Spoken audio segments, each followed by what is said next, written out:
So you want to get into the absolutely wallet depleting hobby of 3D printing, but where do you get the files to actually 3D print? And once you get them, how do you tell if they're any good?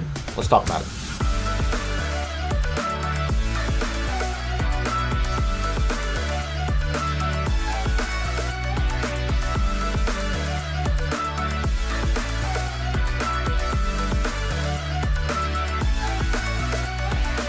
Hey guys, what's up? Welcome back to the channel. My name is Frank, and today I want to talk to you guys about 3D printing files. Whether it's STL files or 3D OBJs, I want to talk about the files themselves and where to get them. And once we're done talking about actually where to get them, whether they're free files or paid files, I want to talk about what to look for to A, make sure you didn't get ripped off and the files are actually meant for 3D printing, and B, how to kind of inspect them to maybe see if there's ways they can be improved or how you can edit them to make them even better. Now, this is probably one of the most confusing things about the hobby. I know tons and tons of people who think you need to go and design your own 3D files. I have no idea how to 3D model. Everything that I've ever printed on this channel was designed by somebody else, and there's nothing wrong with that. And if you think there is, make sure you drop a comment down below so I can absolutely eviscerate you with a comeback. Now, I am aware I am on the fun entertainment side of 3D printing. Not saying that all of 3D printing isn't fun, it's an awesome hobby, but I make things for decorations and cosplay and collectibles. Now, you can apply a lot of the search engines and a lot of the websites I'm going to show you to really anything you want to do. Thingiverse it alone has so many 3D printing files, it's ridiculous. But I think if you're watching this video and you've been following me for a while, you know, like, hey, look, fancy Iron Man helmet. I'm going to show you where to find all of that stuff. Now, there are absolutely countless amounts of free 3D files out there, ranging from everything to little organizers for your desk, to Demon Slayer katanas, to entire Iron Man suits. This entire Mark 39 Iron Man suit back here is a free 3D file you can just go and download. But just like there's free files, there's also files you have to pay for. So first up, let's talk about all the free resources, where to get some free awesome 3D files just so you can start printing stuff. So if you spend any amount of time researching for 3D print files, you're gonna come across Thingiverse.com. This is probably the most widely known 3D file website, and you can hop in here and search anything and you're gonna get some results. Absolutely immense amounts of free 3D files for really any hobby or niche you're going to look into, and you know, the quality on this is going to vary. Some of the files are made by amateurs, and there's nothing wrong with that. They made something cool, they threw it up online for free, and they want other people to be able to enjoy and print that thing. And there's other professionals who release some 3D files just out into the ether so people can also enjoy it. Why not? Then you have websites like Thangs.com, which is pretty much just like Thingiverse. You can search STL files, download them, print them for free. Cults 3D is a little bit of an odd one. It provides free 3D files. You do need to look a little hard for them, but most of Cults 3D's files are paid for, and you're gonna need to spend some money on them. My Mini Factory, also a great resource that I don't see talked about enough. And there's this really awesome search engine called Yegi, which actually searches across the internet for 3D files. So you can just search something on here, and it's gonna give you an option to download them from just multiple websites. Right here, I found an STL file on Thingiverse, but down here we have Cults 3D, and then we're back to Thingiverse. So it's a nice little, it's like Google for 3D files. Now, there are other websites that we're going to talk about next that do have their own collection of free files. Sometimes it's not good to just hoard everything. A lot of these companies do give away some free stuff to keep you interested. But hey, that's not a bad thing. We get free stuff. Cool. The website I probably use mostly for all my projects is do3d.com or do3d.com. It just feels weird saying that. Anyway, they have tons and tons of nerd and pop culture, Marvel, DC, comics, anime related 3D files, but you're going to have to pay for them.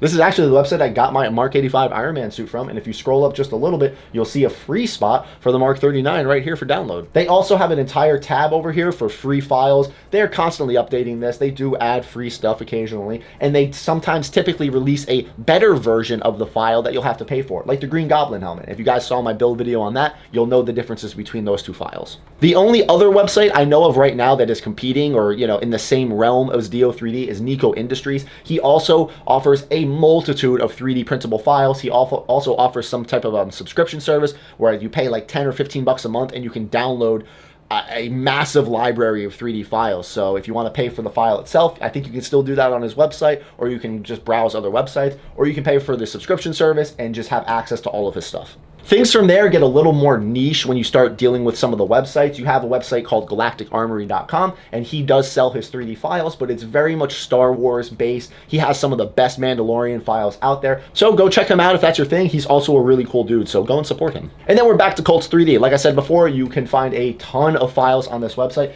This is actually where I find most of my Demon Slayer katanas. Now, there are free katana files on Thingiverse, but this modeler in particular, Borscht 3D, he makes some of the coolest katana STL files I've ever dealt with. They build like real katanas, and I just love that, so I'm okay spending a little bit of money on them. And one of the hidden gems is absolutely cgtrader.com. This is where I found the Akira Yuming Mark 85 helmet that is on my Iron Man suit. There are so many amazing files on this website, but we're gonna talk about the differences in some of these files, because you can absolutely make the mistake of buying a 3D model that is unprintable. Like this Iron Man suit or this Ant-Man helmet suit here. These are Blender files. These are meant to be put in like CGI productions. It's a good 3D model, and heck, this Mark 85 Iron Man suit looks amazing actually, and you can put it in VR or AR. That's also cool, but it's not meant to be 3D printed. That wasn't the end goal.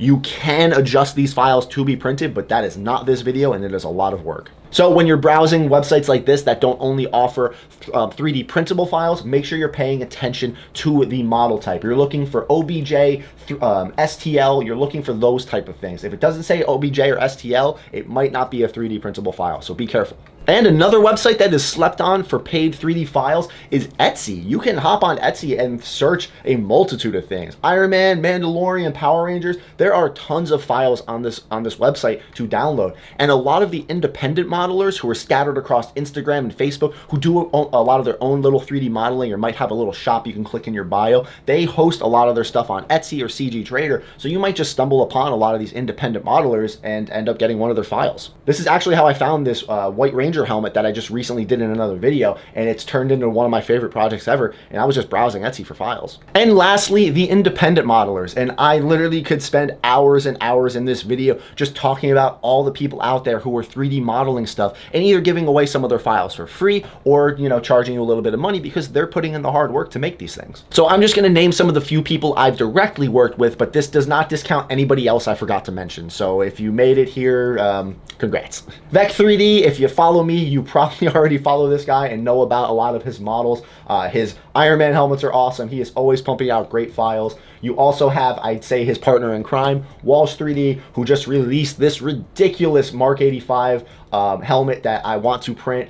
All motorized, you can print it, assemble it like Legos. This is the type of stuff that these independent modelers are doing, and they're driving the market. Because independent modelers are able to do this stuff, the bigger websites like Nico and Dio3D, they start to get a little worried, and they have to increase their game, because if I can get this from an independent modeler, why can't I get it from a much bigger website? And hey, change happens. You have Joe Props 3D. He doesn't have as many files as the other guys, but he is a grade A modeler and a really cool dude. Same with Johan 3D Printmaster. He has a similar Patreon subscription structure where you pay for his Patreon and you get model releases all the time. He has some really awesome Iron Man suits, and he's also doing some Saint Seiya armor and all this really cool stuff.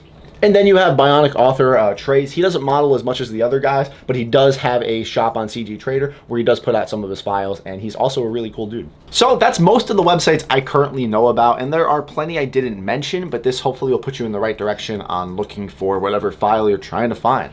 So now let's talk about the differences in a paid file versus a free file. What makes a paid file that much better?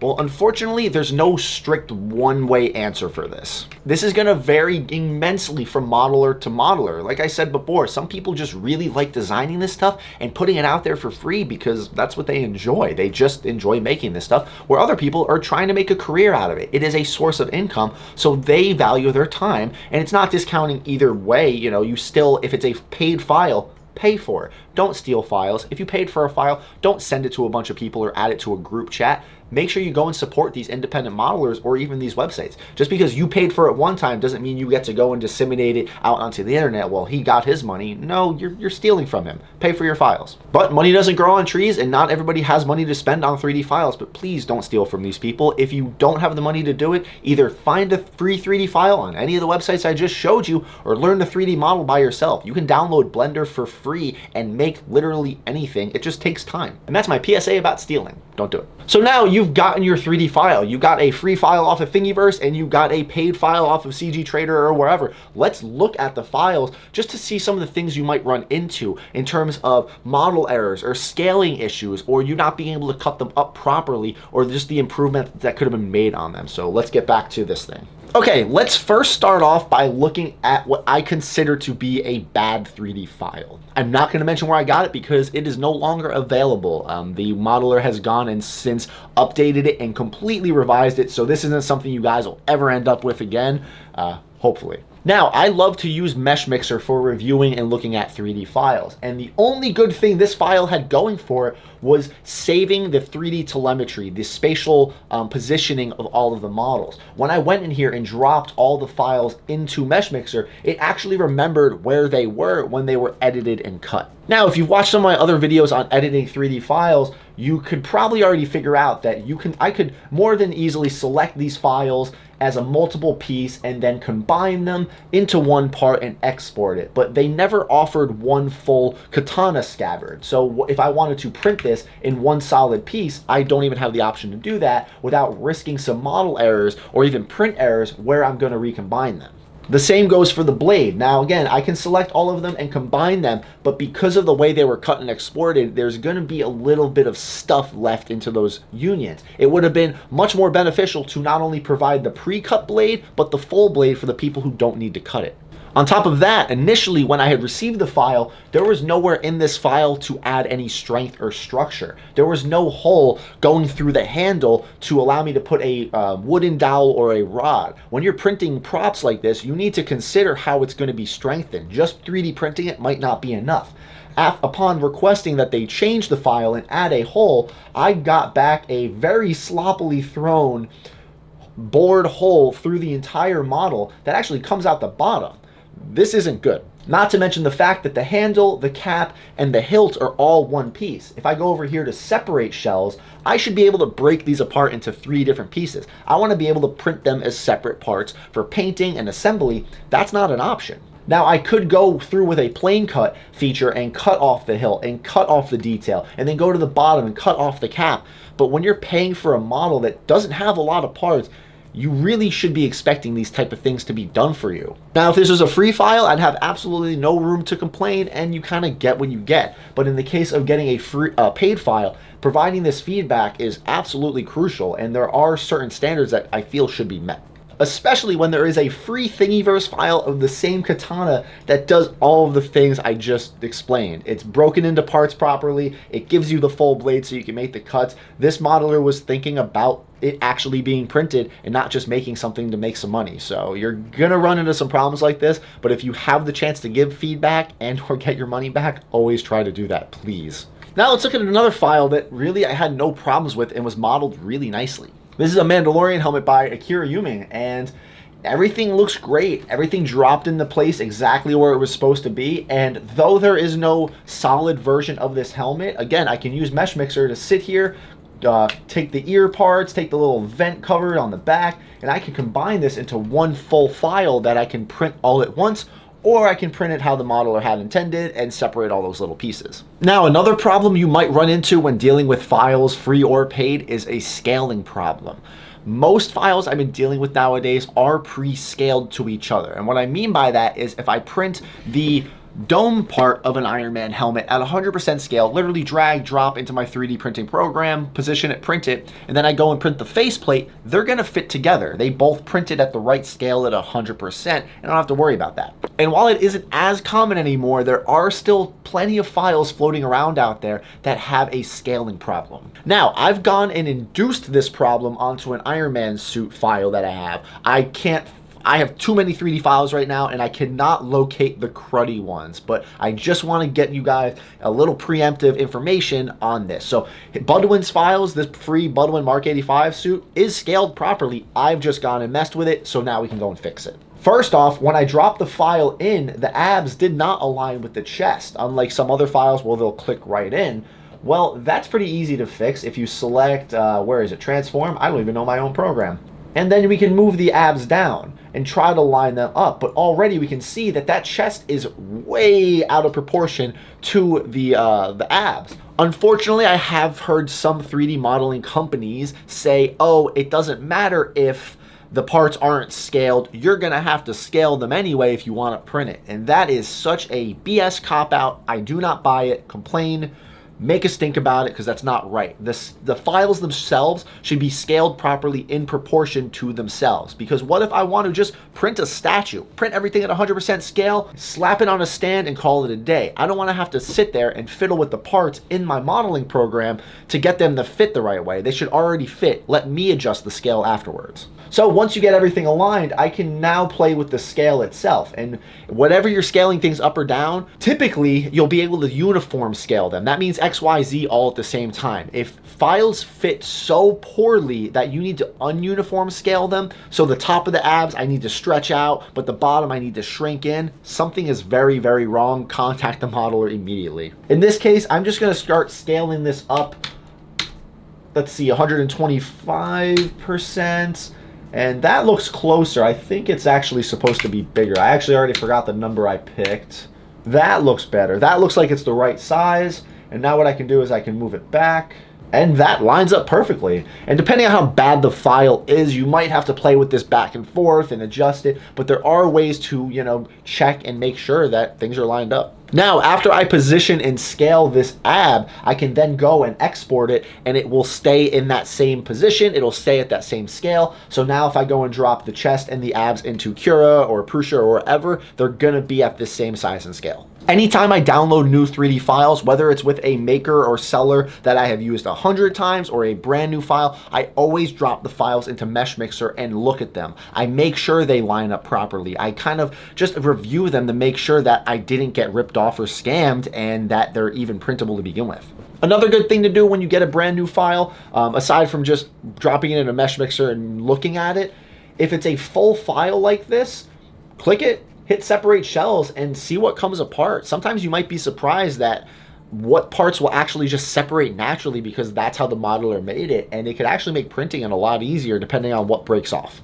This is just an example, but now I can print the faceplate, the dome, the jaw, the little lip detail. I can print everything separately now, where maybe if I hadn't checked that, I might have tried to print this all in one piece. Not that I would print an Iron Man helmet like this, but you get the idea. Drop it in, hit one button, and just see what comes apart. Okay, so before we wrap up this video, just a couple other things I wanted to throw out at you guys in terms of helping you scale and build and just make your cosplays and props and even just print your 3D files. If you're looking to do the big stuff, Iron Man suits or Mando suits or whatever you're trying to get your hands on, look into Armorsmith by the Armored Garage. It is a custom-made 3D modeling adjustment program to help you scale things to you. And I actually do have a video on scaling 3D printed armor. It's right here. Make sure you go check that out if you're interested in it. And if you're looking to make helmets and just print helmets and domes and masks and stuff, I have a video that'll teach you how to scale those in a couple different ways, some which are free. Now, this video wasn't about the different ways to 3D print stuff. It's not about which 3D printing slicer or printer is better than one or the other. This is about what you do before you even get to printing it. So I hope this video taught you guys some things, and if at the very least it's a repository for me to now say I have a video where I list all of the places I get my 3D files. This way, when you guys ask, I can just send this to you, and it's a lot easier than me typing out a long laundry list of things. But with that, if you guys do have any comments, questions, or concerns about anything you saw in the video, please leave a comment down below. I read all of them and I do my best to respond to as many as possible. And that helps me find suggestions for videos. This way I can see what you guys are asking for. If you're asking me more often where I'm getting my 3D files, well, a video like this comes out. If you're suggesting that I have a tutorial or make a build video on this really cool thing, if enough people are requesting it and it's cool, I'll probably end up making it. But if you want to stay up to date on all of that and all the future videos coming out, make sure you hit the subscribe button and enable all notifications, the bell, that thing. This way you get notified when I post a video dang near every Saturday.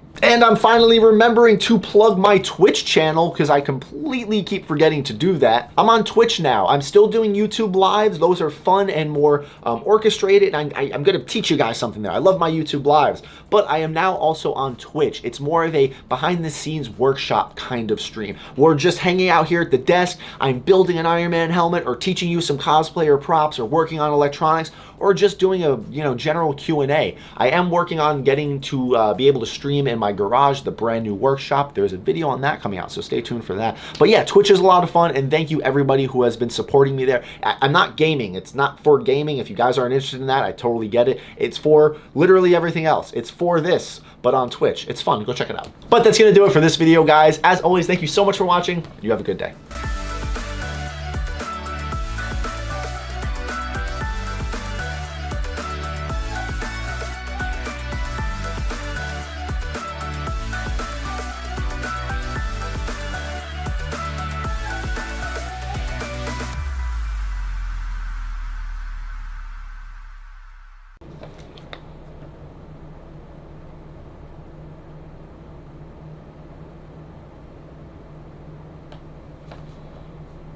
I just recorded all of that and didn't hit screen record.